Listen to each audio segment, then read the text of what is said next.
ایک شکاری نے کنڈی میں گوشت کی بوٹی لگا کر دریا میں پھینکی۔ ایک مچھلی اسے کھانے دوڑی، وہیں ایک بڑی مچھلی نے اسے روکا کہ اسے منہ نہ لگانا، اس کے اندر ایک چھپا ہوا کانٹا ہے جو تجھے نظر نہیں آ رہا۔ بوٹی کھاتے ہی وہ کانٹا تیرے حلق میں چبھ جائے گا، جو 1000 کوششوں کے بعد بھی نہیں نکلے گا۔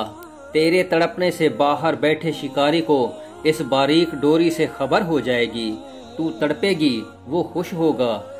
اس باریک ڈور کے ذریعے تجھے باہر نکالے گا، چھری سے تیرے ٹکڑے کرے گا، مرچ مسالہ لگا کر آگ پر ابلتے تیل میں تجھے پکائے گا، پھر 10-10 انگلیوں والے انسان 32 دانتوں سے چبا چبا کر تجھے کھا لیں گے، یہ تیرا انجام ہوگا۔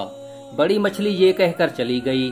چھوٹی مچھلی نے دریا میں ریسرچ شروع کر دی، نہ شکاری، نہ آگ، نہ کھولتا تیل، نہ مرچ مسالہ، نہ 10-10 انگلیوں اور 32 دانتوں والے انسان، کچھ بھی نہیں تھا۔ چھوٹی مچھلی کہنے لگی، یہ بڑی مچھلی ان پڑھ جاہل ہے، پتھر کے زمانے کی باتیں کرنے والی، کوئی حقیقت نہیں اس کی باتوں میں نے خود ریسرچ کی ہے، اس کی بتائی ہوئی کسی بات میں بھی سچائی نہیں، میرا ذاتی مشاہدہ ہے، وہ ایسے ہی سنی سنائی نام نہاد غیب کی باتوں پر یقین کیے بیٹھی ہے، اس ماڈرن سائنسی دور میں بھی پرانے فرسودہ نظریات لیے ہوئے ہے۔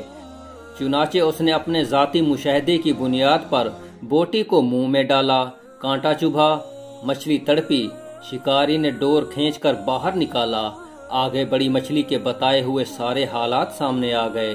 حاصل کلام یہ کہ انبیاء علیہ السلام نے انسانوں کو موت کا کانٹا چبھنے کے بعد پیش آنے والے غیب کے سارے حالات و واقعات تفصیل سے بتا دیے۔